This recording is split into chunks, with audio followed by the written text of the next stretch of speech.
A single Filipino immigrant arrives in Los Angeles with nothing but $47 in his pocket and a dream that everyone tells him is impossible. 40 years later, he controls a business empire worth over $2 billion, making him not just the richest Filipino in America, but one of the most powerful people you've never heard of. His story, along with 9 others that will absolutely blow your mind, reveals a hidden economic force that's been quietly reshaping American wealth for decades. Before we dive into these extraordinary stories that mainstream media completely ignores, make sure you hit that subscribe button and ring the notification bell. The research behind these rankings took months to compile, and if you want more deep dives into the untold stories shaping our world, your subscription helps us continue bringing you content that no one else is covering. Filipino Americans control over $180 billion in combined wealth across the United States, yet ask the average person to name a single wealthy Filipino, and they'll draw a blank. This invisibility isn't accidental. It's the result of a culture that values discretion over display, family legacy over personal fame, and long-term building over short-term glory. What you're about to discover will completely change how you understand both the American dream and the quiet revolution that's been happening in boardrooms across the country. Let's start with a number that should shock you. Filipinos represent just 1.4% of the American population, but they account for nearly 3% of all immigrant-founded companies valued at over $100 million. The Pew Research Center's 2023 comprehensive study revealed that Filipino household median income sits 23% higher than the national average, with college completion rates that absolutely demolish stereotypes about immigrant achievement. But statistics only tell part of the story. The real story lives in the journeys of 10 individuals who didn't just succeed in America, they redefined what success looks like. Number 10. Dr. Roberto Joaquin, net worth $85 million. Picture this. A young medical student from Manila arrives at Johns Hopkins in 1987 with a suitcase held together by electrical tape and an idea that his professors call medically impossible. Dr. Roberto Joaquin wanted to create a heart monitoring device that could predict cardiac events 3 days before they happened. His first patent application was rejected 7 times. His prototype caught fire during a crucial investor meeting. His wife left him because he spent their savings on research materials. Today, his revolutionary cardiac prediction technology is used in over 8,000 hospitals worldwide. The device has prevented an estimated 150,000 heart attacks, and the patents alone generate $12 million annually. But here's what makes Roberto's story uniquely Filipino. Every breakthrough happened in his garage, not some high-tech laboratory, because he believed that innovation comes from necessity, not funding. Number 9. Carmen de la Cruz, net worth $95 million. In 1992, Carmen de la Cruz was cleaning office buildings in downtown San Francisco for $8 an hour. She noticed something that would make her fortune. Every single building she cleaned was losing money because of poor management and maintenance issues. Instead of just doing her job, Carmen started taking notes. She documented everything: which systems failed most often, how much repairs cost, what tenants complained about most. 3 years later, she bought her first building using a loan secured by her cleaning business. She applied everything she'd learned from the inside, turning a failing property into a gold mine. Today, Carmen owns 127 commercial properties across California, focusing exclusively on buildings that other investors have given up on. Her secret? She still personally inspects every property monthly, armed with the same notebook she started with 30 years ago. Number 8. Anthony Villanueva, net worth $120 million. Anthony's path to wealth began with a single observation that changed everything. In 2001, he was working as a mid-level consultant for a major tech company when he realized that businesses were spending millions on software systems that their employees couldn't actually use. The technology was brilliant, but the human element was completely ignored. He started Villanueva Consulting with a radical approach. Instead of selling companies new technology, he would make their existing technology actually work for real people. His first client saw productivity increase by 34% in just 6 months. Word spread fast. Today, his firm has optimized operations for over 2,000 companies, from Fortune 500 corporations to local businesses. His waiting list is 2 years long, and his methods are studied in business schools across America. But these fortunes, impressive as they are, pale in comparison to what's coming next. Because the next group didn't just build businesses, they built entirely new industries. Number 7. Dr. Elena Rodriguez, net worth $180 million. Elena's mother died of pancreatic cancer in 2003. The doctor said there was nothing they could do, that the disease was simply too aggressive, too complex, too hopeless. Elena, then a biochemistry PhD student at Stanford, made a promise at her mother's funeral that would consume the next 15 years of her life. She would find a way to detect pancreatic cancer early enough to save lives. The challenge was enormous. Pancreatic cancer symptoms don't appear until the disease is already terminal. Traditional screening methods were useless. Elena needed to find biological markers that appeared years before symptoms, markers so subtle that existing technology couldn't detect them. She developed new testing methods from scratch, failing hundreds of times before achieving a breakthrough in 2018. Her early detection protocol can now identify pancreatic cancer up to 4 years before traditional diagnosis. The survival rate jumps from 5% to 67% when caught this early. 3 pharmaceutical giants are competing to license her technology, but Elena maintains control through her own biotech company. Every licensing fee goes directly into funding research for other, impossible cancers. Number 6. Miguel Torres, net worth $220 million. Here's a story that perfectly captures the Filipino approach to business. Miguel Torres didn't set out to revolutionize logistics. He just wanted to help his uncle ship Filipino goods to relatives across America without paying ridiculous fees to big shipping companies. In 1995, that simple family problem led him to start Torres Logistics with a single truck and a promise: reliable shipping at fair prices. The breakthrough came when Miguel realized that small businesses across America faced the same problem his uncle did. They needed to ship products, but existing logistics companies either charged too much or provided terrible service. Miguel built a network specifically designed for small and medium businesses, offering services that big companies reserved for their largest clients. Today, Torres Logistics handles over 2 million shipments annually across 47 states.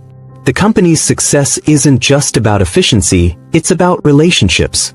Miguel still personally calls every client who has a problem, and his customer retention rate is 94%, almost unheard of in the logistics industry. Number 5. Patricia Lim, net worth $280 million. Patricia's empire started with a single observation during a family gathering in 2004. She noticed that her teenage cousins were desperately trying to find clothes that reflected both their American lifestyle and their Filipino heritage. Everything available was either completely Western or traditional Filipino formal wear. There was nothing in between, nothing that captured the experience of being Filipino-American. She started with a small online store selling modern interpretations of traditional Filipino designs. The response was overwhelming. Filipino Americans across the country were hungry for fashion that celebrated their identity without making them feel like they were in costume. Patricia expanded beyond clothing into home goods, accessories, and lifestyle products. But her real genius was recognizing that her market wasn't just Filipino Americans. Young people from all backgrounds were drawn to the aesthetic, and her designs became popular among fashion-conscious consumers who appreciated the craftsmanship and unique style. Today, her products are sold in over 800 stores nationwide, and her flagship boutique in Los Angeles has become a cultural destination. The next name will shock you because they built their fortune in the most unexpected industry, one that most people don't even realize is a business. But first, let's talk about what makes these stories uniquely Filipino. Every single person on this list attributes their success to values learned in Filipino households: the importance of education, respect for elders, family loyalty, and what Filipinos call pakikipagapwa, a sense of shared identity that extends beyond immediate family. These aren't just cultural traits, they're business advantages that create sustainable wealth rather than quick profits. The Harvard Business Review's 2022 study on immigrant entrepreneurship found that Filipino-owned businesses have the highest 10-year survival rate of any immigrant group, at 78%. The secret isn't access to capital or networking advantages, it's a long-term mindset that prioritizes building something lasting over making quick returns. Number 4. Carlos Mendoza, net worth $450 million. Carlos was 8 years old when Hurricane Agnes destroyed his family's home in the Philippines in 1972. They lost everything: the house, their belongings, their sense of security. But what affected Carlos most was watching his father, a proud man who had built everything from nothing, reduced to accepting charity from relatives. That image haunted Carlos for decades and ultimately shaped his entire career. When Carlos arrived in America in 1989, he was determined to build something that couldn't be destroyed by natural disasters. He started working for a traditional energy company, but every hurricane season brought back those childhood memories. In 2006, he made a radical decision.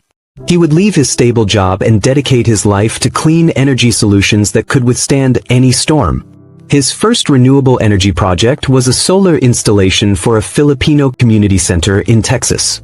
The technology worked perfectly, but Carlos realized that individual installations weren't enough. He needed to think bigger, to create energy systems that could power entire communities independently. He developed innovative battery storage solutions that could keep power flowing even during extended outages. Today, Mendoza Clean Energy has installed systems in over 400 communities across the southern United States, with a focus on areas prone to natural disasters. His company's technology kept power flowing in New Orleans during Hurricane Ida when traditional grid systems failed. Carlos measures his success not just in profits, but in the number of families who don't have to experience what his family went through 50 years ago. Number 3. Dr. Isabel Chingudieres, net worth $680 million. Isabel's story begins with a mystery that puzzled doctors for decades. Why did Filipino patients respond differently to certain medications compared to other ethnic groups? The differences were small but consistent, and they suggested that standard drug dosing protocols might not work optimally for everyone. Isabel, a pharmacologist at UCSF, decided to investigate. Her research revealed that genetic variations among different populations affected drug metabolism in ways that medical schools weren't teaching. This wasn't about race in any social sense. It was about biological differences that could mean the difference between a medication working effectively or causing dangerous side effects. Isabel developed personalized dosing protocols based on genetic markers. The pharmaceutical industry initially resisted her findings. Personalized medicine was expensive and complicated. But Isabel's data was undeniable, and her protocols consistently improved patient outcomes while reducing side effects. In 2015, she founded Precision Pharmacare to commercialize her research. Today, her genetic testing protocols are used by over 15,000 doctors worldwide. Her patents cover the fundamental processes for personalized drug dosing, making her company essential to the future of medicine. She's currently working on artificial intelligence systems that can predict optimal drug combinations for individual patients, potentially revolutionizing treatment for complex diseases like diabetes and heart disease. Number 2. Ricardo Villanueva, net worth $1.2 billion. Ricardo's path to billionaire status started with a question that his business school professors couldn't answer. Why do some immigrant communities thrive economically while others struggle, even when they arrive with similar resources and face similar challenges? This question became his obsession and ultimately his fortune. After graduating from Wharton in 1994, Ricardo spent 5 years studying successful immigrant businesses across America. He noticed patterns that traditional investors completely missed. Immigrant entrepreneurs often succeeded not despite their outsider status, but because of it. They saw opportunities that established businesses overlooked, served markets that others ignored, and built companies with global perspectives from day one. In 1999, Ricardo launched Villanueva Capital with a radical investment strategy, focused exclusively on immigrant-founded businesses with global potential. His first major success was a Korean-American food distribution company that he helped expand from 3 states to national coverage. His second was a Nigerian-American fintech startup that revolutionized money transfers to Africa. Today, Ricardo's portfolio includes over 200 companies across 15 industries. His investments have created an estimated 85,000 jobs and generated over $12 billion in economic activity. But his real innovation is his approach to company building. Instead of just providing capital, he connects immigrant entrepreneurs with each other, creating networks that share knowledge, resources, and opportunities. But the number one spot belongs to someone whose story defies every stereotype about Filipino success, someone who built their empire in an industry that most people don't even realize exists. Before we reveal the shocking truth about America's richest Filipino, I need to ask you something. Are you subscribed yet? Because the story you're about to hear will completely change how you think about wealth, immigration, and the hidden forces shaping American business. Hit that subscribe button now, because content like this takes months to research and verify, and your support helps us continue uncovering the stories that matter. Number 1. Eduardo Santos, net worth $2.3 billion. Eduardo Santos doesn't appear on Forbes lists. He doesn't give interviews to business magazines. He's never been profiled in major newspapers. Yet he controls a business empire that touches the lives of millions of Americans every single day, in ways they never realize. Eduardo is the king of American waste management, and his story is unlike anything you've heard before. In 1982, Eduardo arrived in Los Angeles with $47 and a work visa sponsored by his cousin who owned a small janitorial service. Eduardo's job was simple: empty trash cans in office buildings downtown. But Eduardo noticed something that would change his life. Businesses were throwing away enormous amounts of valuable materials simply because they didn't know how to recycle them properly. Paper, metals, electronics, furniture, all of it heading to landfills when it could be processed and resold. Eduardo started sorting through trash after hours, identifying materials that had value. He bought a small truck and began offering businesses a new service. He would haul away their waste for free if he could keep anything valuable he found. The breakthrough came in 1987 when Eduardo realized that the real money wasn't in recycling individual materials, it was in controlling the entire waste stream. He began acquiring small waste management companies across Southern California, always focusing on businesses that others considered too small or too complicated to serve effectively.